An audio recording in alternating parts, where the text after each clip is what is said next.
Alright, today we're going to look at how the safety of the Smith&Wesson Shield 9 Plus works. Starting by removing this pin right here. We're obviously safe. So I lied. We're going to start by breaking it down. Field stripping. Then we're going to remove this pin right here. So with the pin removed, depending on your particular model, there's a flush side, and flip this, and a recessed side. You usually want to tap them backwards of how they went in. So tapping the recessed side will push them out the way they went in. Anyway, now let's remove this block out of the way. Removing the block from the frame, we can see how the safety works. And the safety works very simply. It's got a detent, the safety, and on this side, the blocking mechanism. Now, using my $3 tripod that takes way too much room on the table, we can see that it's got a detent spring, the actual lever, and on this side our blocking mechanism. I do believe this is the same for the Shield 1.0. This one is the Shield Plus model, but they mostly work the same. But this is what prevents your trigger, where is it? That tail on the end. It prevents it from traveling back, thus preventing you from accessing pulling your trigger. Anyway, some goober on the internet said to trim that off so that you wouldn't have to disable the safety, basically. I'm gonna say no, do not do that. That is a stupid idea. What I'm going to say is, when you remove this block, simply slide your trigger lever out of the way. Let me do this outside of the camera so I can see. No, that's going to take a little finagling. But basically you can take this lever off. You don't need to cut this or nip it or whatever. No, you can just take this lever off. Go to eBay or any other gun store, and you can get a plug for that, so it doesn't look unsightly. You can just pull a plug in there. That plug will cover up the frame and will prevent your sear pin right there. I believe this one is captive. Give a little push. It is not captive. The plug will have supports to prevent that sear pin, this one right here, from coming out, and you can just remove this. And then if you want to leave your detent, if you want to leave it in, fine. If you want to take it out, keep it in a bag with this, with your safety lever, if you're planning on reinstalling the safety later down the line. Otherwise, if not, put it on eBay. I need a safety for my full size. This one right here, this is the full size. I want to put a safety on it because now I have children in the house,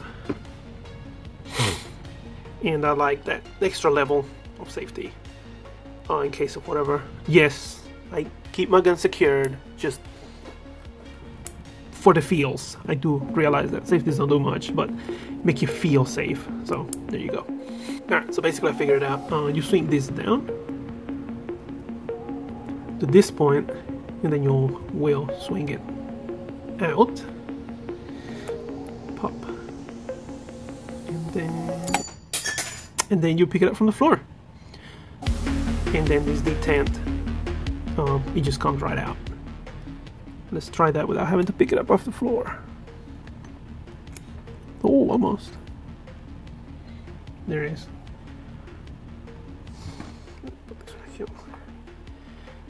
So if your block Obviously you can see this is a 2.0 extractor, even though it's not a 2.0 model. They're just using the new stuff on the new production 1.0s. It doesn't matter. Most of these parts are interchangeable. Smith&Wesson does pretty good about reusing the same parts, reusing the same parts via making them compatible with a lot of models. And like I said, this is not captive. This will come out, but if you get your plug, not that plug, the other plug, yes, the frame plug, it will come with a support. And we're back. As I was saying before, the catastrophic failure of the tripod here, it will come with a support for that plug so it doesn't fall out. To put it back, very simply, put this in here. There's not a particular spot, you just kind of push it in here. That's it, in here.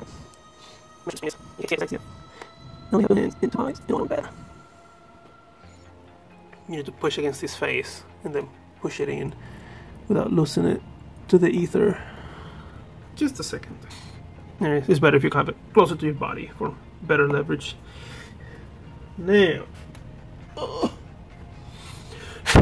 clean my safety. It's got them dust bunnies in it. Your safety obviously is gonna go in here first, in this hole there first, then around, then it'll snap.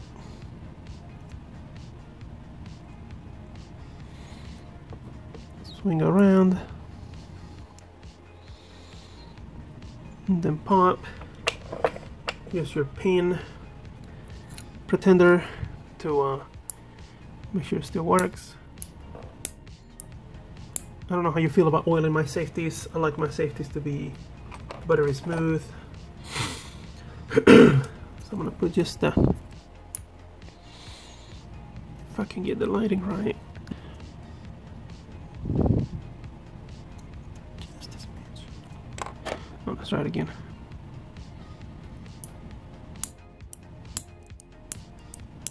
It'll break in.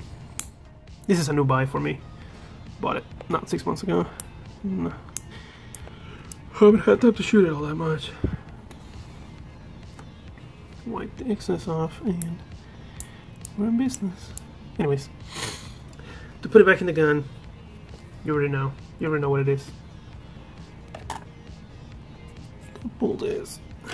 Actually, we're gonna lower it. And then my $2, it goes in here, but my $2 tripod's not gonna let me do that. So that is the proper angle of insertion. Yes, you must have the trigger pulled, and that lever is gonna go right up under this ear, up under and kind of next to it. Still inserting. That is again the proper angle. Focus. And it's gonna go up under, but kind of next to it. You gotta swing this out a little bit for it to properly insert. Okay, it's a little finicky, but there is inserted. You can kind of see light. You will need to again insert your pan pretender and line everything up. Let me do that real quick, because the safety lever will come on the line. Ta-da! Now you can see. Now you can drive your pen through and you'll be done. By the way, the first time you remove these pins, they're freaking hard. So get you a good punch and a hammer, like a good hammer. Let me drive this in real quick. That's it. I had to drive it back in with my little thumper. So it wouldn't drive. Finally, just be sure you're the tripod ain't doing me any favors.